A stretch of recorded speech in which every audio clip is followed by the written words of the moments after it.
पिछले 14 महीनों में निफ्टी 50 ऑलमोस्ट फ्लैट रहा। 27 सितंबर 2024 को यह 26,178.95 पॉइंट्स पे बंद हुआ था, जबकि 26 नवंबर 2025 यानी पूरे 14 महीनों के बाद ये 26,205.30 पॉइंट्स पे बंद हुआ। ये स्लाइटली 0 पॉइंट समथिंग परसेंटेज से ये ऊपर रहा, यानी इसको ऑलमोस्ट फ्लैट हम कह सकते हैं। और 28/11/2025 को ये 26,202.95 पे ऑलमोस्ट उसी के आसपास बंद हुआ। हालांकि 27 नवंबर 2025 को ये इंट्राडे में ऑल टाइम हाई 26,310 के लेवल को टच किया था। हम देख रहे हैं कि निफ्टी 14 महीनों में ऑलमोस्ट फ्लैट, लेकिन इसी पीरियड में कुछ म्यूचुअल फंड्स हैं जिन्होंने XIRR रिटर्न डबल डिजिट कर दिया है, और ये फंड और 278 इक्विटी फंड में से कुल 167 इक्विटी म्यूचुअल फंड्स हैं जिन्होंने इसी 14 महीने में डबल डिजिट का रिटर्न दिया है। हालांकि ये डबल डिजिट का रिटर्न जो दिया है ये केवल मार्केट ड्रिवन फोर्सेस के कारण नहीं हुआ है, बल्कि ये वोलेटिलिटी के कारण हुआ है।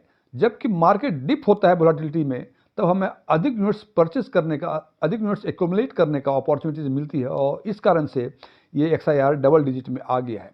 हालांकि ये संभव नहीं है कि 167 फंड के टोटल का लिस्ट दिया जाए। हालांकि कुछ इंपॉर्टेंट 10-12 फंड्स को मैं यहाँ जिक्र करना चाहूँगा। मैं DM झा, आप देख रहे हैं स्टोन टैक्सपिन चैनल। यदि इस वीडियो में आपको कोई नई जानकारी मिले या ये वीडियो आपको पसंद आए तो इसको लाइक करें, अपने फ्रेंड्स के साथ शेयर करें, कमेंट बॉक्स में यस लिखें। और यदि आपको लगे कि इस वीडियो में ऐसी कोई नई जानकारी नहीं है जो पहले से आपको नहीं पता थी, या ये वीडियो ही आपको पसंद ना आया हो, कमेंट बॉक्स में नो लिखें। और यदि आपकी रुचि इन्वेस्टमेंट, खासकर म्यूचुअल फंड इन्वेस्टमेंट, बैंकिंग और डायरेक्ट टैक्सेशन में है, और अभी तक आपने मेरे चैनल को सब्सक्राइब नहीं किया है, तो आप मेरे चैनल को सब्सक्राइब करें और ऑल बटन पे क्लिक करें, ताकि हमारे सभी नए वीडियो की नोटिफिकेशन आपको लगातार मिलती रहे। तो सबसे पहले 167 फंड में से 10-12 फंड्स का जिक्र करना चाहूँगा। और इस लिस्ट में सबसे इंपॉर्टेंट बात है कि कुछ ऐसे AMCs हैं जो काफ़ी हद तक नए हैं, इन्होंने कमाल का प्रदर्शन दिया है। तो इन लिस्ट में से ट्रस्ट का स्मॉल कैप फंड, इनका 14 महीने का XIRR 21.58% है। इन्वेस्को का मिड कैप, इनका XIRR 21.27% है। हेलियस का लार्ज एंड मिड कैप, इनका 20.82% का XIRR है पिछले 14 महीनों का। SBI का फोकस्ड फंड 20.22%।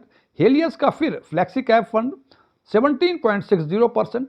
ICICI प्रू का फ्लैक्सी कैप 17.32%। मिरे एसेट का फ्लैक्सी कैप 15.52%। मिरे का ही large and mid cap 15.51%। Kotak का कंट्रा 12.83%। कोटक का लार्ज एंड मिड कैप 12.82%।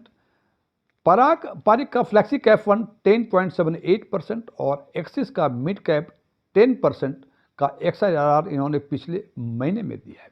हालांकि फ्रेंड मैं फिर बताऊं कि टोटल 278 इक्विटी म्यूचुअल फंड्स थे, उसमें से 167 फंड्स ने का XIRR पिछले 14 महीने का डबल डिजिट से अधिक था। हालांकि सबका देना संभव नहीं था, इसलिए हमने 10-12 फंड्स का जिक्र यहाँ हमने किया है।